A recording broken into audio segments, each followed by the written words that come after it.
Shabbat shalom. Shabbat shalom. Okay. Today I want to deal with when obedience, I guess, comes up against faith, or when it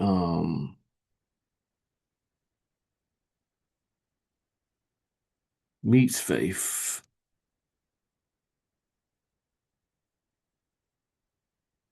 Let me see if I can share some things and get it going.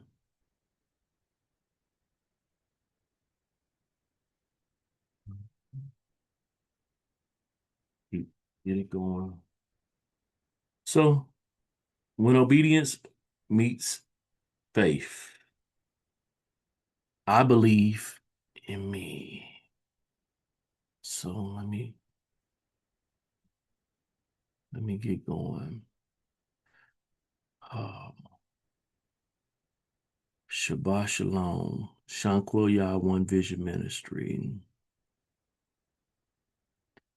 Abba Yah, I thank you for this Shabbat and this opportunity to talk. So much is on my mind at this time, and may I allow your Ruach to guide and direct me so that I am able to flow, not in my naturalness, but in your spirit and your Ruach. May I honor you with what I say and edification come forth. May your will be done. Yada Yahuwah. All right. So I'm one that believes in the text. And so in believing in the text, I expect to see certain things. And we don't always see things that are going on because we only basically we live in our own small little sections of this earth. So we're not seeing everything. What we see from our vantage point does kind of affect our biases. And so things could be occurring and we not be privy to those things. You know, I'm one that believes the book. So I believe that healing is available. I believe that some would be restored from death. But I say but because we are doing a lot of things that cancel those things out. A lot of our eating habits are actually bringing forth death to us. A lot of our speaking habits are bringing forth death to us. We do a lot of things out of the training that we've gotten from previous belief systems and stuff like that that has us doing things that's counterproductive for us to grow in Yahuwah. We speak death all the time, even in the names that we call ourselves or whatever. I try myself not to call myself black. I don't want to be nothingness or the absence of light. That's not who I am. But these are terms that we were trained to say. We don't claim our nation Israel. A lot of people call themselves African American, and it's like, how can you be a part of two continents? So I'm gonna first deal with the the power of death and life, and then I'm gonna go moving into some stuff and just share some stuff of the text and have my thoughts on it. So let's go to sharing the screen here.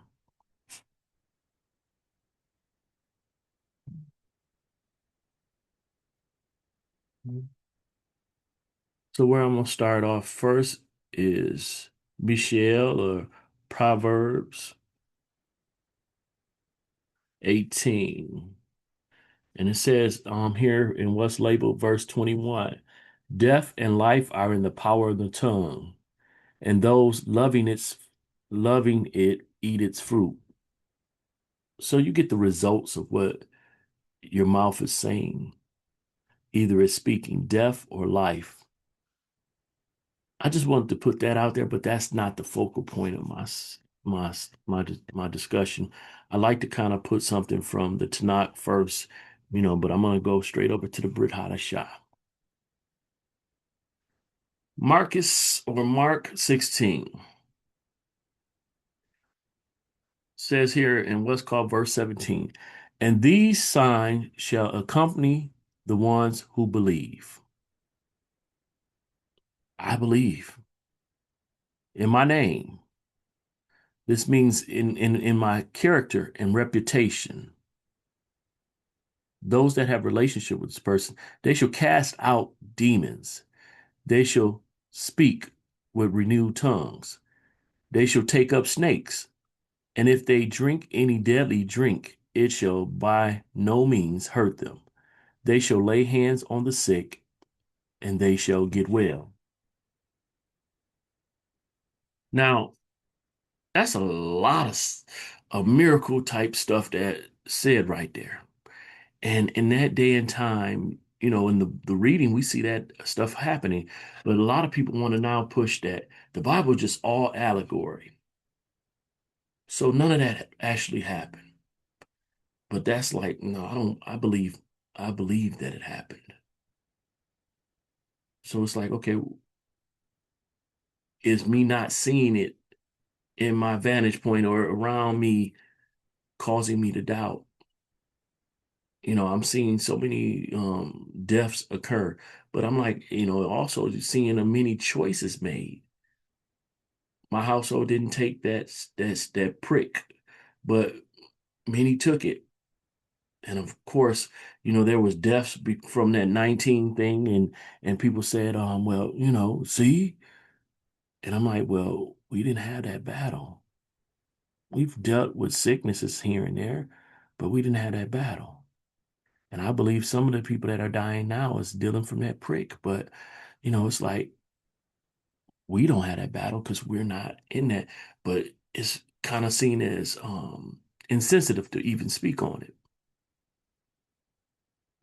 A lot of people were trying to save their lives, and that's why they did that. But it's like, man, in faith, do we trust these companies and the government, or do we trust Yah? And I'm like, it gets kind of hard for many because you can't stop from being overwhelmed by what you see. But I want to be a person of faith. And I want to believe that I'm here for a purpose. And if that purpose is not finished and I'm in the process of doing it, Yah will not allow something to touch me while I'm doing his work and his will until that work and will is fulfilled. Let me keep going. Let me say, get back to sharing. All right, I want to share a situation in the book. And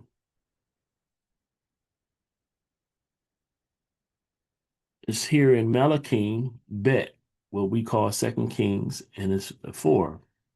It says, and a certain woman of the wives of the sons of the prophets cried out to Elisha, saying, your servant, my husband, is dead, and you know that your servant feared Yahuwah.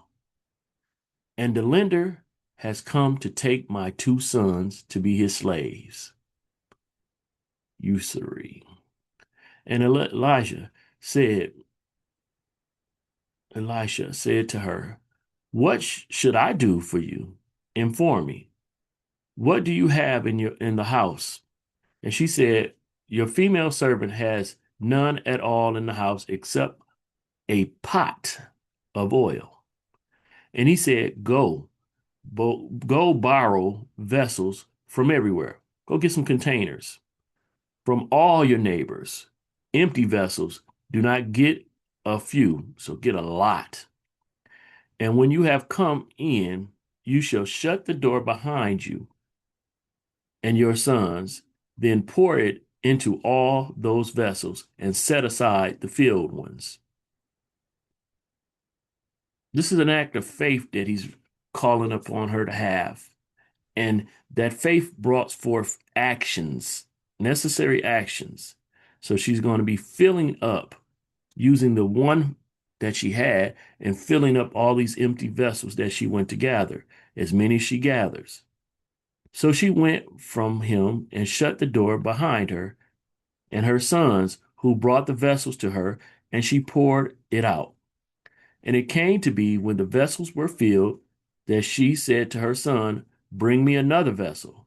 But he said to her, There is not another vessel, and the oil ceased. So she went and informed the man of Elohim, and he said, Go, sell the oil and pay your debt, and you and your sons live on the rest. So basically, the profit of it, you done paid your debt, live on that. And it came to be on that day. So you see, that's a miracle right there. And it came to be on that day, Elijah went to Shunem, where there was a prominent woman, and she took hold of him to eat some food. She's like, I'm gonna feed you. And it came to be as often as he passed by that he turned in there to eat some food. And she said to her husband, Look, I know that this is a set apart man of Elohim who passes by us continually. Please let us make a small upper room on the wall, and let us put a bed for him there, and a table and a chair and a lampstand. And it shall be, whenever he comes to us, let him turn in there. Set him up a room. And it came to be on a day that he came there, and he turned into the upper room and lay down there. And he said to Gehazi, this is Gehazi, the son, we'll talk about Gehazi a little bit later, but Gehazi, his servant, call this Shunammite woman.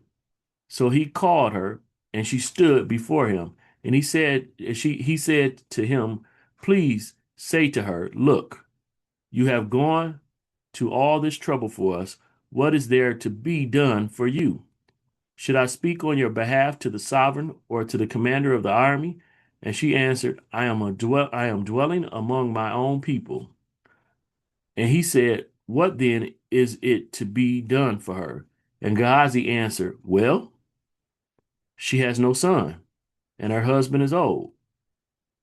In that time frame, the men provided for the women.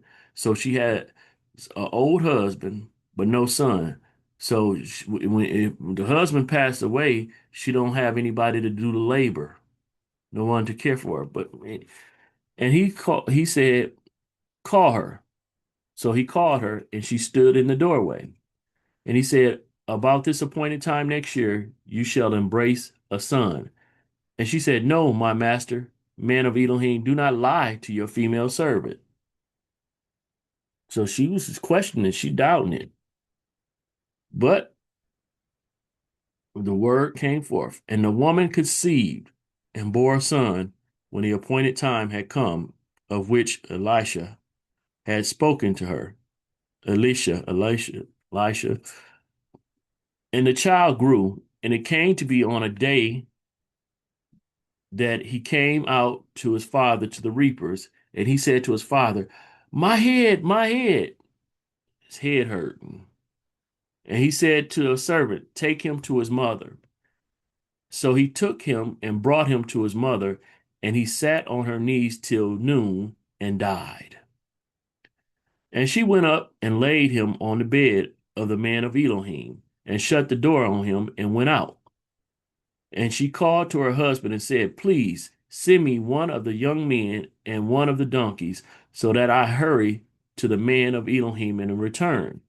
And he said, Why are you going to him today? It is neither the new moon nor the Sabbath. And she said, It is well.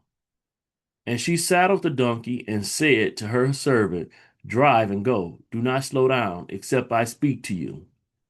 And she went and came to the man of Elohim at Mount Carmel. And it came to be when the man of Elohim saw her at a distance, that he said to his servant Gehazi, See, the Shunammite woman. Please run now to meet her and say to her, is it well with you? Is it well with you? I mean, well with your husband? Is it well with is it well with the child? And she answered, it is well. Wasn't well with that child, but okay, keep going.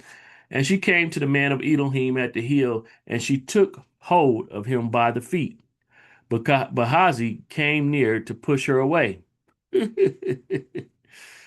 But the man of Elohim said, leave her alone, for her being is bitter in her, and Yahuwah has hidden it from me, and has not revealed it to me. And she said, did I ask a son of my master? She's like, I ain't asked for no son. Did I not say, do not deceive me? And he said to Gehazi, gird up your loins and take my staff in your hand and go. When you meet anyone, do not greet him. And when anyone greets you, do not answer him. And you shall lay my staff on the face of the child. And the mother of the child said, as Yahuwah lives, and as your being lives, I do not leave you. And he rose and followed her. And Gehazi went on ahead of them and laid the staff on the face of the child. But there was no voice and there was no hearing. So he went back to meet him and reported to him, saying, the child has not awakened. And Elisha came into the house and saw the child was dead, lying on his bed. And he went in and shut the door behind him. And the two of them, he shut the door behind him, behind the two of them, and prayed to Yahuwah. This man of Yah wanted it to be him and the deceased son alone. No doubt is going to enter into that room. Just that faithful servant and the deceased boy. And he went up and lay on the child and put his mouth on his mouth. He put his mouth on his deceased child and his eyes on his eyes. He put face to face and his hands on his hands and stretched himself out on the child.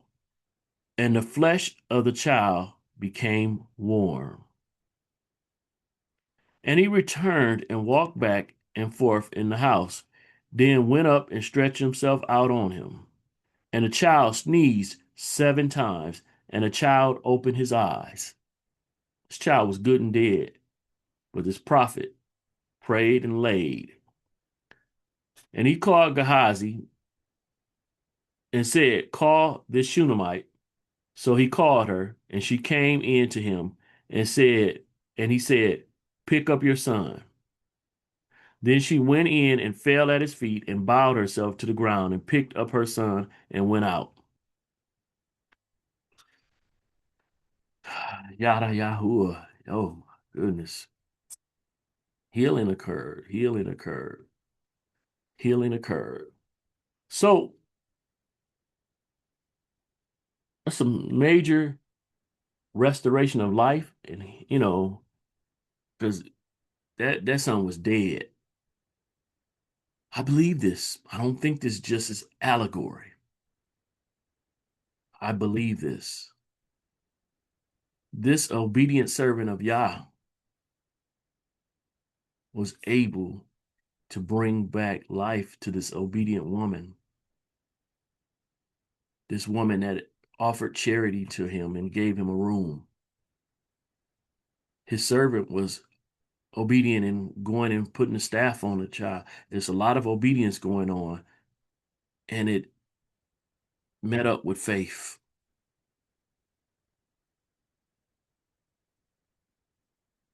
Now, the next, I'm gonna just read one little text, but I'm gonna actually give you a breakdown. So with Abraham, up in age, but Sarai or Sarah was up in age as well. They going through a place, and Abimelech heard of her beauty and had her taken. And of course, Abraham made the story that that's his sister, so she was taken to be Abimelech's, next wife.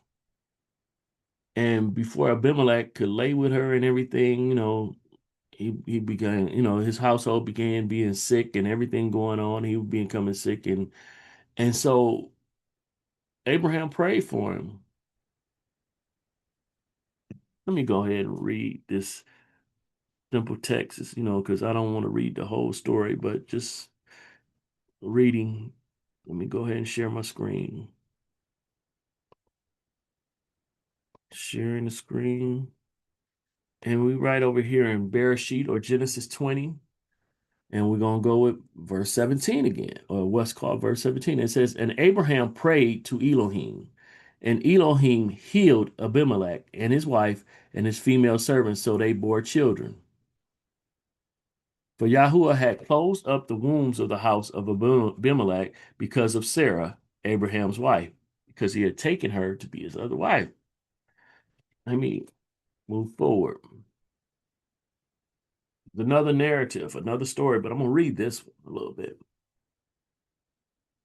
Melachim Bet, 2 Kings 20. In those days, Hezekiah, Yahu, we've known him to be Hezekiah, was sick unto death. He was on his grave bed. And Yeshayahu, Isaiah, the prophet, son of Amoz, went to him and said to him, thus said Yahuwah, command your house, for you are going to die and not live. Yah's not lying. The prophet Isaiah is not lying. Death was promised to Hezekiah. He was going to surely die. So he was good as dead. Hezekiah, and he turned his face toward the wall, and he prayed to Yahuwah, saying, I pray to you, O Yahuwah, remember how I have walked before you in truth and with a perfect heart. I walk before you in righteousness, in truth, and with a perfect heart. I've been obedient to you. Let my obedience meet my faith. Remember how I have walked before you in truth and with a perfect heart. This man was a king, and he was righteous. He was a Melchizedek.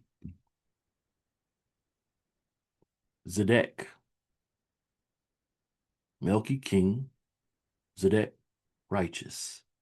Melchizedek. Melchi, anyway. I pray to you, O Yahuwah, remember how I have walked before you in truth and with a perfect heart, and have done what was good in your eyes. His obedience was meeting up with his faith. Death was promised to him. He was good as dead.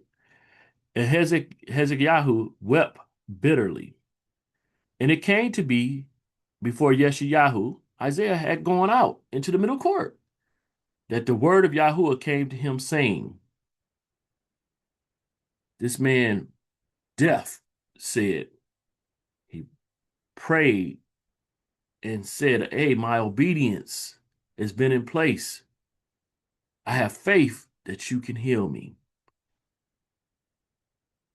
Return and say to Hezekiah, the leader of my people, thus said Yahuwah, the Elohim of Dawid, your father, I have heard your prayer, and I have seen your tears.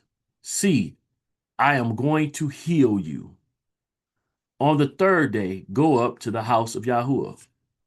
So, I'm not going to heal you today, but on the third day, you were good as dead in the grave, but on the third day, you're going to rise. And I shall add to your days 15 years. Oh, he adding to his years. Because he was supposed to be dead, dying, but he adding to his years. So this is something this is more than what he was supposed to have. Because he's adding to your years, adding to your days 15 years, and deliver you. What's deliver? That's salvation. You and this city. I'm going to save you and this city from the hand of the sovereign of Ashar, and shall defend this city for my own sake, and for the sake of Dawid my servant. And Yeshayahu said, take a cake of figs, and they took and laid it on the boil, and he recovered. He was healed. And Hezekiah said to Yeshayahu, what is the sign that Yahuwah does heal me, and that I shall go up to the house of Yahuwah on the third day? Because I'm supposed to die today. But what is he gonna heal me? What's gonna show that he gonna heal me, and that I'm gonna raise on the third day? And I guess maybe I'm doing too much. Maybe I'm adding, I guess. But this man was supposed to die, but in 3 days. And Yeshayahu said, this is the sign for you from Yahuwah, that Yahuwah does the word which he has spoken. Shall the shadow go forward 10 degrees or go backward 10 degrees? And Hezekiah said, it would be easy for the shadow to go down 10 degrees. No, but let the shadow go backwards 10 degrees. And Yeshayahu, the prophet, cried out to Yahuwah, and he brought the shadow 10 degrees backward, by which it had gone down on the sundial of Ahaz. At that time, Berodach Baladan, son of Baladan, sovereign of Babel, sent letters and a present to Hezekiah, for he heard Hezekiah had been sick. But let's keep moving. Ah, he was given a death sentence, but he was healed. And basically, in 3 days, he rose because he still was in that bed dealing with it, and he rose to go to anyway. you know, hopefully you get what I'm saying, but maybe you won't.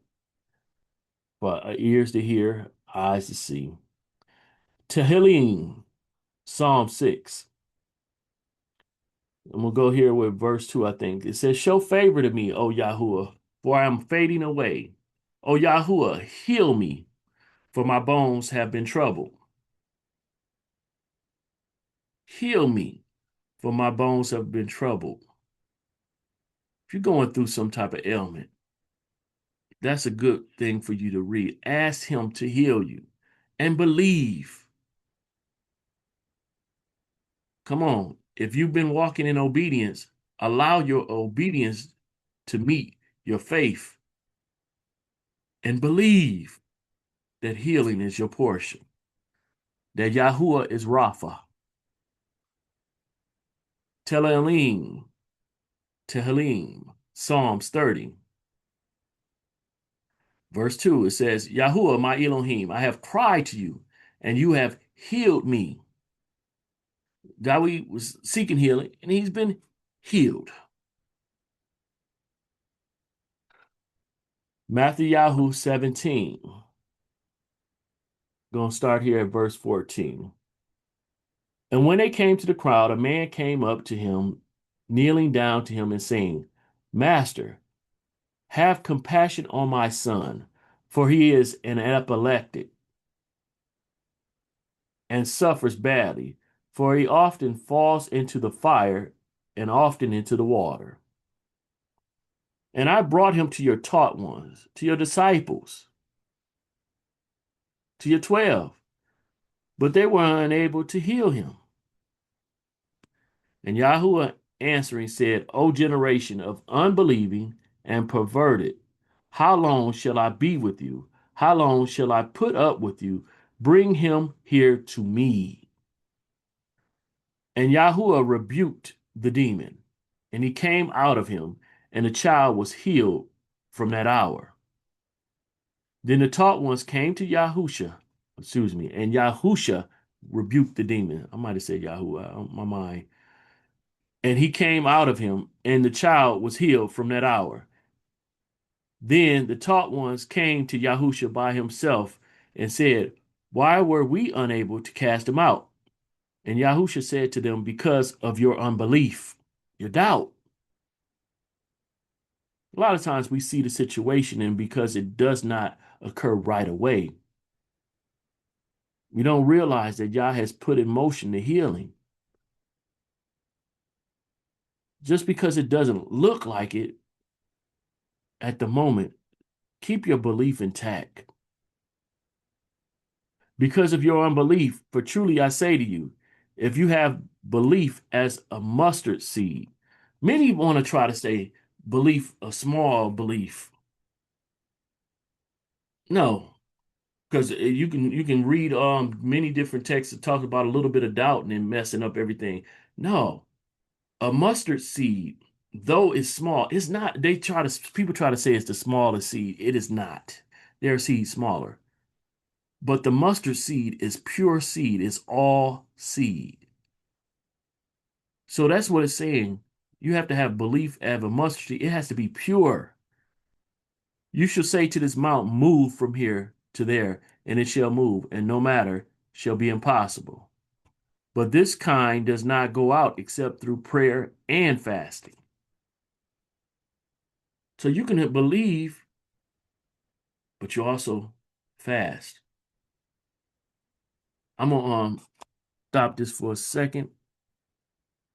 Let me stop this for a second. I'm gonna just talk for a second, just a second. You know, one of the things that I'm learning that the human body, y'all made it to heal itself. So a lot of times what we need to do is reset it. Yes, we prayer and fasting. We read that and think it's only prayer and fasting is supposed to happen from the person that's seeking to heal. The prophet or the leader that's praying over the person. They're praying for no fasting of the person as well. They say, well, they're already weak. Okay, when you stop putting in things, because a lot of times what we're putting in is the toxin, it's the poison. That's the problem, what we're putting in. A lot of these things that label food are not food, they're death. But even if it's not, if we put a halt on what we put into our body, the body starts looking for reserves or things for it to gain energy. And most of the time, it looks for things that are foreign. So if you got sickness in your body, that's foreign. Your body's looking for fuel. Guess what it'll eat up first, a lot of times? That sickness. It'll eat up the things that are that's not supposed to be there. The foreign thing, the things that are causing ailments, that's what it'll eat up and use it for fuel. The good cells will start attacking those bad cells. And now you're praying. So that means you're looking forward towards your healing. We talked about the power of death and life. If you're looking towards the healing, you're believing and putting your faith towards Yah. So you're looking forward to healing. You're not looking towards death. You're lining up with your healing, and your body starts doing what it's supposed to do, resetting, starts attacking what's been attacking you. Your body now, this vessel, your flesh, though weakened, your ruach starts to gain strength. And as you keep seeking forth the kingdom, the atmosphere changes, it shifts. Yes, your body is going to make you feel like you're about to die, but you got to keep believing that there's life there. I'm not speaking just haphazardly. Me and my wife were going through some sickness one time, and it seemed like unto death, but my wife put on some good worship music, and it was going, and we were basically unable to eat because everything was coming out both ways, whatever. Yeah. And I felt like I was going to die. But of course, I'm like, no, I have not shown forth the purpose that I'm like, I used to be one that, thought I was going to die at 18, then thought I was going to die at 21, and then almost tried to commit suicide in 2001 and stuff like that. And he kept saying, no, you have a purpose. I've pre-assigned you for some things. And I'm like, I still don't feel like I fulfilled my purpose. And it may be of just, that I've reared up sons, children, and then even have grandchildren now. That could be my purpose. But I still feel that there's more for me to do. And that time that when I was sick there, I did not feel like I was done. My body and everything else felt like I was done, but I didn't feel like I had done everything that I was supposed to do as far as ministry and stuff like that. Because all this that I'm doing now, this stuff I used to be fearful of doing. I'm talking, even on this live, I stammered. Wasn't comfortable. And sometimes I'm still not comfortable. But I'm doing what I'm supposed to be doing, despite what everybody else thinks. They're like, oh man, this dude is always, man, whatever. I'm on my assignment, not yours. And so that sickness hit for 24 hours, basically, actually more like 48 hours. And it happened to fall on my off days at work. So my off days, I was in bed and sick, and then boom, I returned back to work. No, I wasn't all at full strength, but I was able to do my job, and it was as if I was, they didn't have a clue that I was really sick because I didn't have to call off or anything. I didn't miss any work. Not that that's a bonus and stuff. I would have loved to miss work. I don't like to work, but I don't like jobs. I don't like my journey obviously bound, but got to do what you got to do because I'm not going to be an infidel. I'm going to take care of my responsibilities. But anyway, we healed. We healed. We ain't take no prick, no none of that. People like, what was it? I don't know. I know that people see me now and they see me in full strength or whatever. I'm a little bit fat and stuff like that. I'm a little healthy, but no, good. Household good. You know, and so it's there. I'm like, gotta believe and trust. And I'm like, I don't know.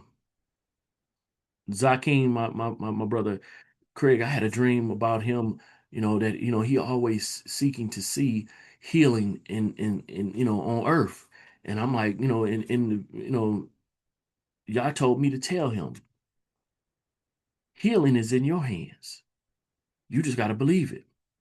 And of course, he's believed it but he didn't see the manifestation. And so I get it. But I'm like, I'm putting myself out there. I'm saying, I know what Yah showed me. And so I told him that in private. Now I'm saying it openly because I still believe it. Still believe it. You know, even if I don't ever see it, I believe it. I know what Yah showed me. I know it. And that's one of the things, though, everybody looking for somebody to prophet lie.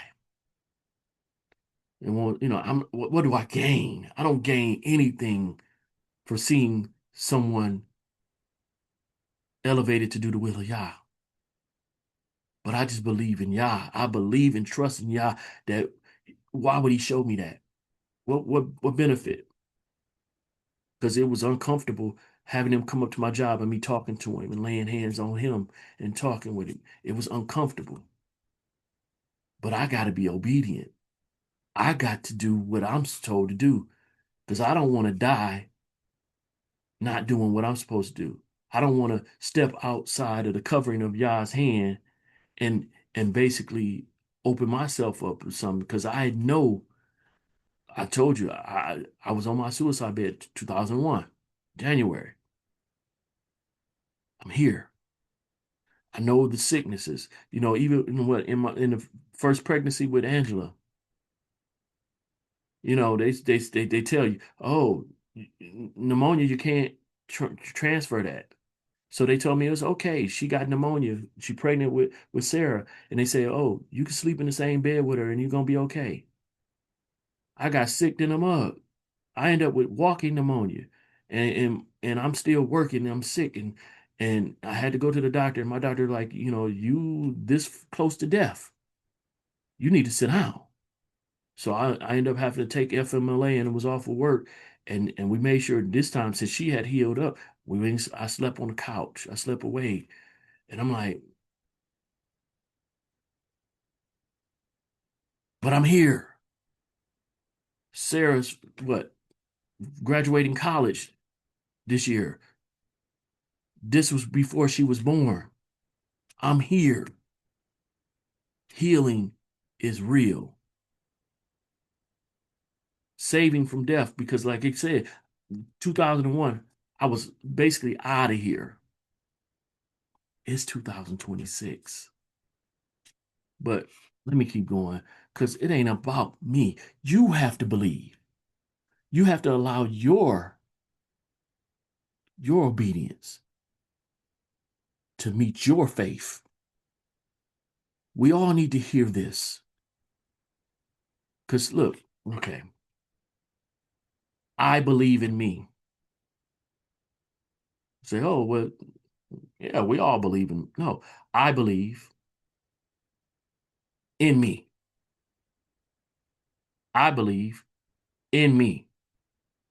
It ain't about me, but I believe it's in me. I am is in me.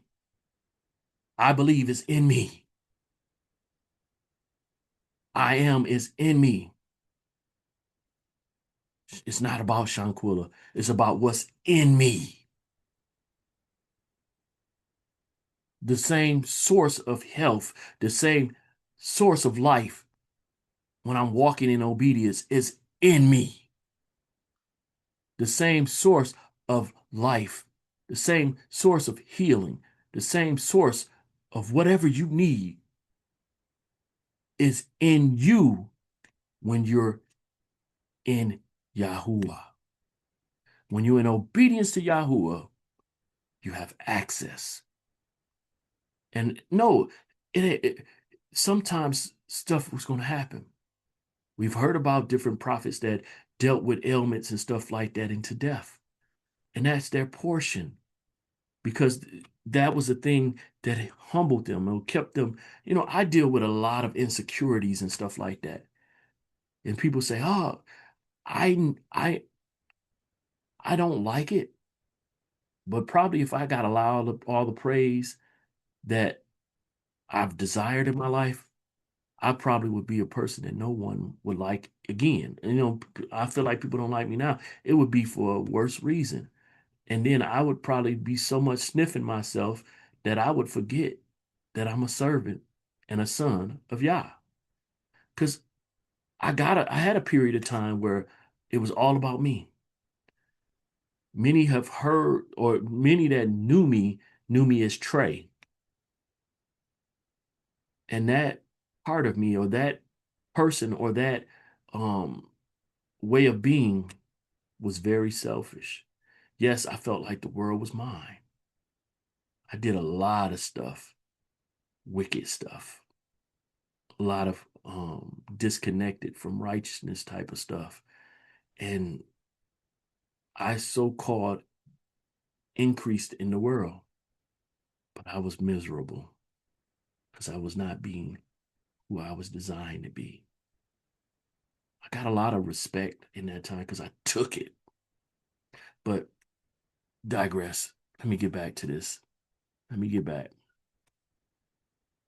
All right. Matthew 13, and what's called verse 58. And he did not He did not do many miracles there because of their unbelief. I just want to just point on that. Look, so many people that have known me so-called all my life, they don't know me, but they have discounted me because they see me as the less likely to succeed and all these different things. So they can't see me succeeding. These same ones that view you as a zealot or unrighteous, they can't see you righteous. They can't see you healing. They can't see miracles coming from you. So their unbelief will probably try to cancel you out. The people that you live around, your community, your family, will be the ones that doubted you. And look, when I did my ministry and training through Bible college, and everything, it was my own family that when I tried to get them to support what I was doing and look into it, that did not support it.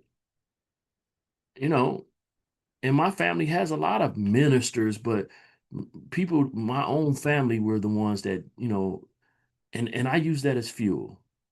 And I do have to get past that because it hurts me that my family never really, got behind me ministry. You know,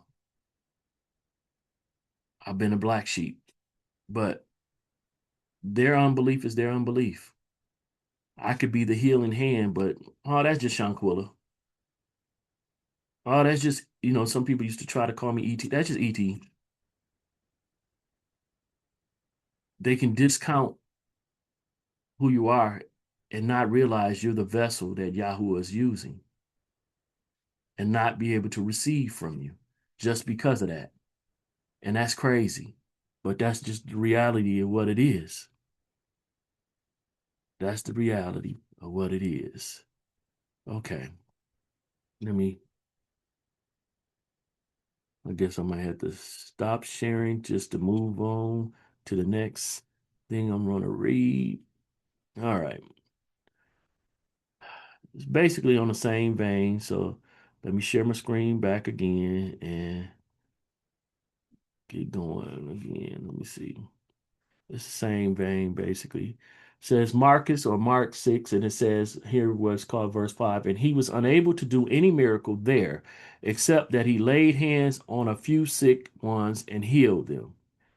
And he marveled because of their unbelief.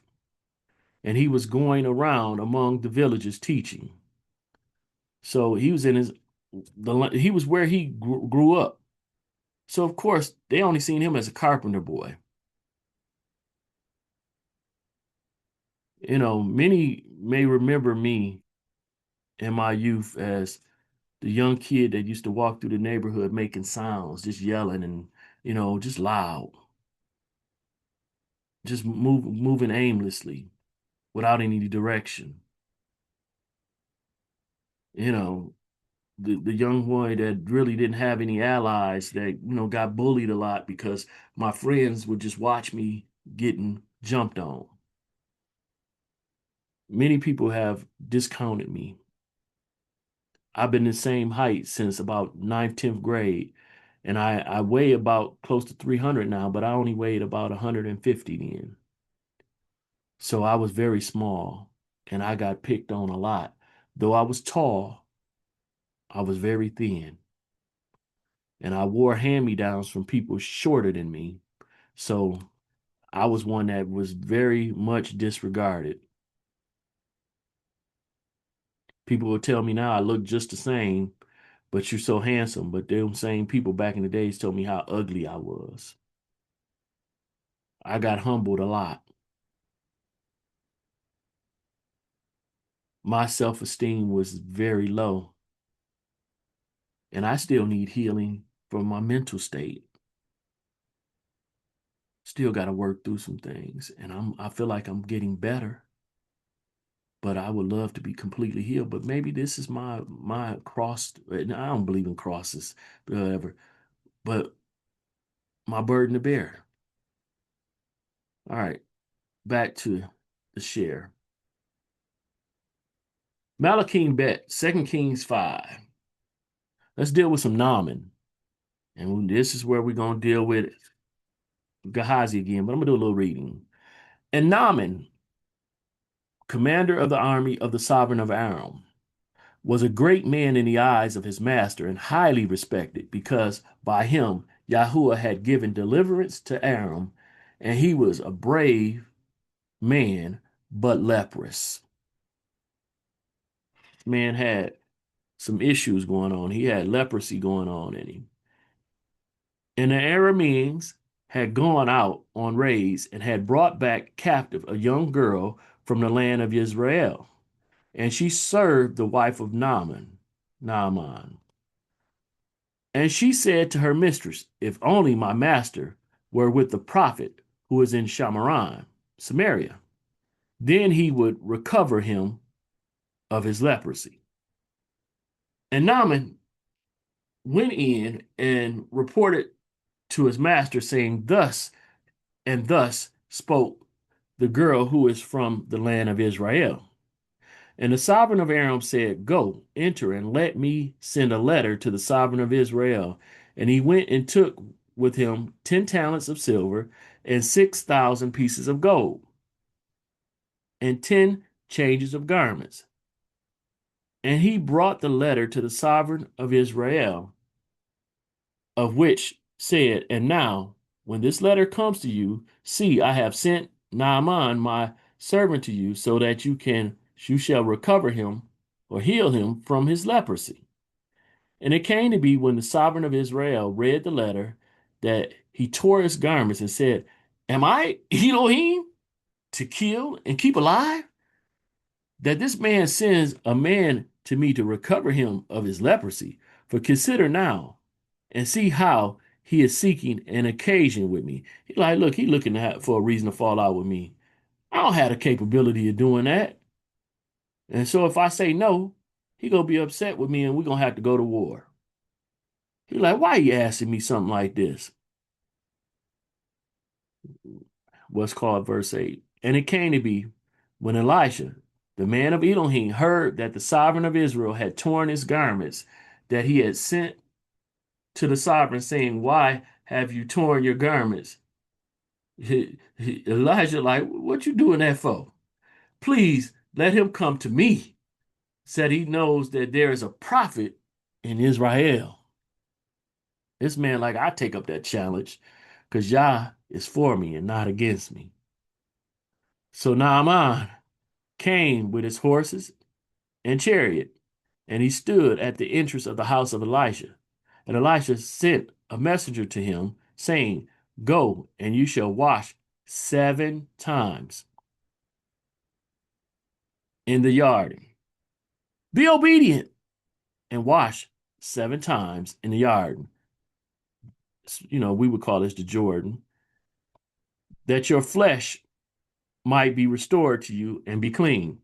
Man, the Jordan River, from what I hear, is supposed to be one of stinky, nasty, rivers and stuff like that. So, it's like, man, it's better waterways. But he like this, go into the yard in the Jordan River and wash 7 times. Be obedient. But now man became wroth and went away and said, see, I said to myself, he would certainly come out to me. Like, he done sent a messenger. Why he ain't come out? Don't he know who I am? I'm I'm the chief soldier of the Arameans and stuff like that. Come on, don't he know who I am? He would certainly come out to me and stand and call on the name of Yahuwah, his Elohim, and wave his hand over the place and recover the leprosy. Like, man, it seemed like he would just, touch me or say something, wave his hand. Man, he talking about going to this nasty river, man. I'm doing a little bit, but are not the Abana and the Pharpar, the rivers of Damascus, better than all the waters of Israel? Like, man, it's cleaner waters than this mess. Could I not wash in them and be clean? He questioning. It's like, man, dude, just be obedient. And he turned and went away in rage. This dude mad, like, boom. pouting. And his servants came near and spoke to him and said, My father, if the prophet had spoken to you a great matter, something real difficult, would you not have done it? You're like, man, this is easy. I know the water's nasty, but man, this ain't hard. How much more then when he says to you, wash and be clean? Then he went down and dipped 7 times in the Jordan, according to the word of the man of Elohim. He went and became obedient, and his flesh was restored. His obedience met his belief or his faith, and his flesh was restored like the flesh of a little child, and he was clean. Woo, I'm clean. I'm clean. And he returned to the man of Elohim, he and his company, and he came and stood before him and said, See, now I know there is no Elohim in all the earth except in Israel. He like, I believe, I believe, I believe. And now, please take a gift from your servant. You know, he ain't all puffed up like I'm the soldier of the Aramean. No, he like, I'm your servant. Humbled up, he humbled quick. He thankful. He big thankful. But he said, As Yahuwah lives, before whom I stand, I do not accept it. Prophet like, I'm not looking for gain. This is all about the glory of Yahuwah. All praise to the Most High. Yada Yahuwah. And he pressed on him to accept it, but he refused. He's like, man, come on, take this gift. Come on. I want to pay for what I got. No, I don't need your gift. But he said, As Yahuwah lives, before whom I stand, I do not accept it. And he pressed on him to accept it, but he refused. Then Naaman said, If not, please let your servant be given 2 mule loads of earth. Let me get some of this ground here. For no longer is your servant going to make an ascending offering and slaughtering to other mighty ones, but to Yahuwah. I want to use some of this dirt right here. So when I make a ascending offering, I want to make sure it's dealing with Israel, dealing with the Elohim of Israel. Yahuwah grant forgiveness to your servant in this matter.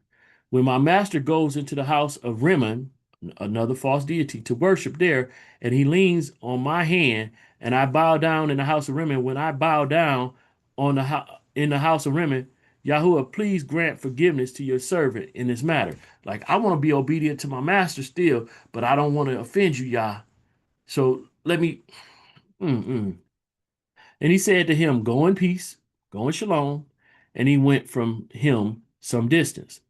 Now, this is, I said I was going to speak on Gehazi again. Here you go. And Gehazi, the servant of Elijah, the man of Elohim, said, Look, my master has spared Naaman, this Aramean, while not receiving from his hands what he brought. But as Yahuwah lives, I shall run after him and take whatever from him. He like, I want them gifts. I want it. And Gehazi pursued Naaman. And when Naaman saw him running after him, he came down from the chariot to meet him and said, Is there peace? We cool, right? We cool? We cool? Everything good? And he said, Shalom, peace. My master has sent me. He lying. He lying. He big lying. My master sent me saying, Look, even now 2 young men of the sons of the prophets have come to me from the mountains of Ephraim. Please give them a talent of silver and 2 changes of garments.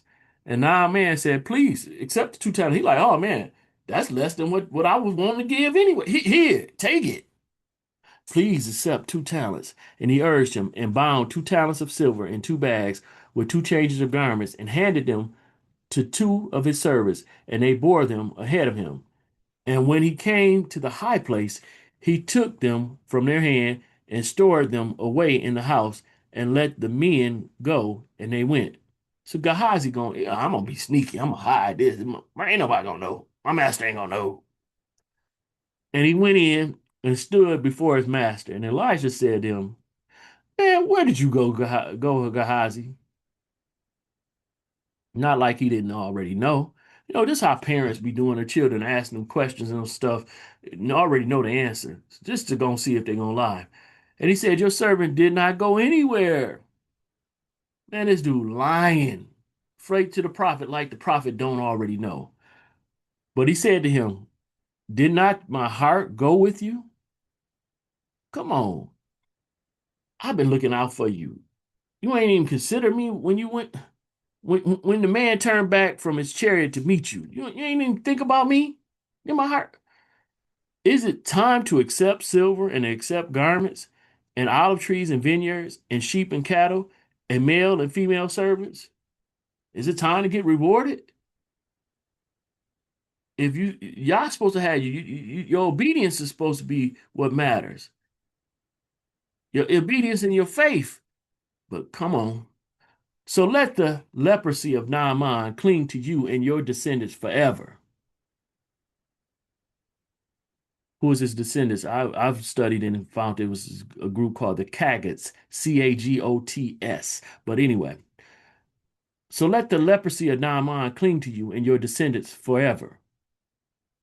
So he's going to have descendants and it's going to be forever. And he went out from him as leprous as snow. He became palm skin. This man who likely was an Israelite. Who knows? Okay, I don't know for sure. But it's obvious he wasn't palm skin before, but he became palm skin. But let's keep going. All right. Oh man. Let's keep going. That's an interesting story. Let's see. Move that over there. All right. So now I'm gonna finish off right here. Masai or Acts 20. I'm gonna finish with a healing story. So let's go. So Acts 20, it says, here what's called verse 6, and we sailed away from Philippi after the days of unleavened bread. I'm reading this specifically to show that this is after Yahusha's death, burial, and resurrection.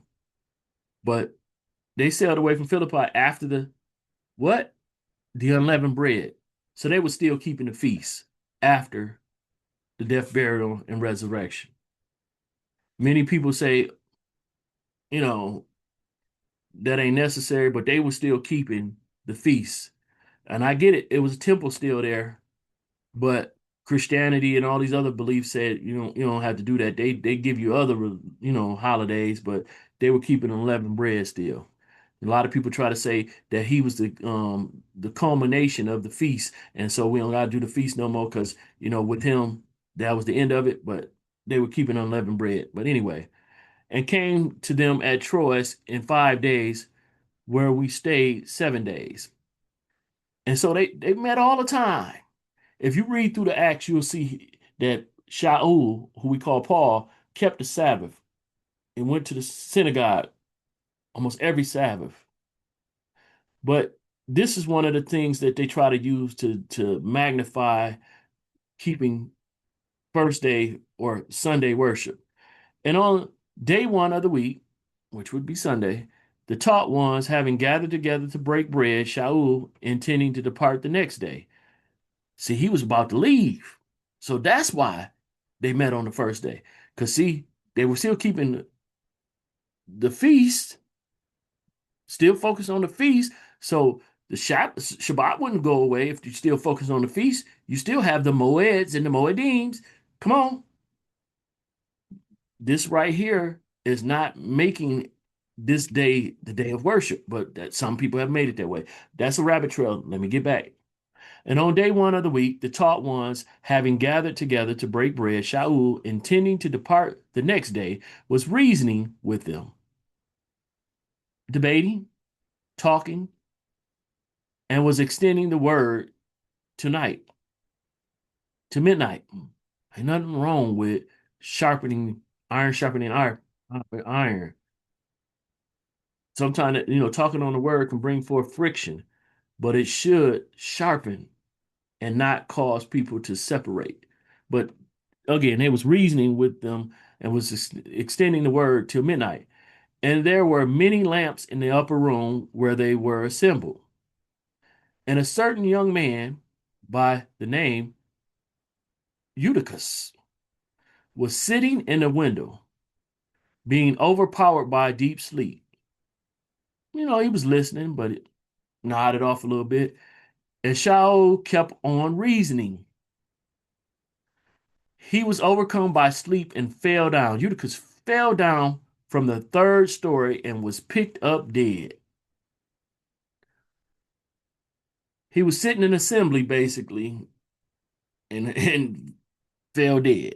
And Shaul, having gone down, fell on him, laid on, and embracing him, said, "Do not be upset, for his life is in him."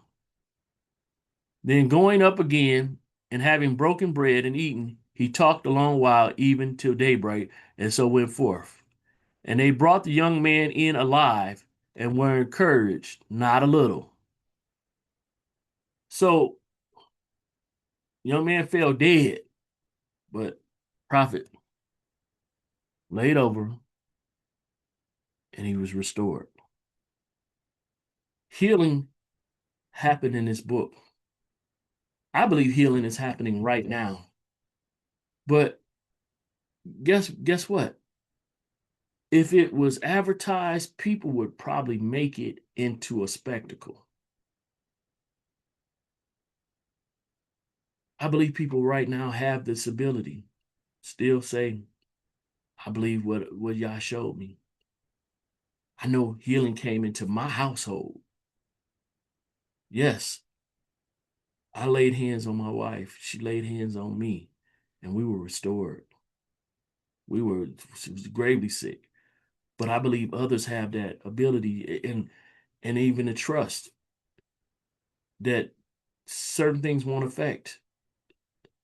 Out of my household, we didn't catch, me, my wife, my two daughters, at the time, my son, we didn't deal with that vid or that 19. We didn't deal with it. Everybody else was in fret of it. And I was working hours for people that had been jabbed, and I was filling in and getting overtime working for them. And that money helped my household. Though they were trying to push for me to be done like that, I'm like, I'm working for this person who's been like that. They keep getting sick with that, and I haven't been sick with that. Again, I believe healing is right now, but of course, if it was to be spoken of, it would become a spectacle. And they probably would, try to set up something or whatever. Oh, this is a healing line or whatever. Oh, you got to pay 599. People would try to make profit off of it. Elisha didn't want no profit from it.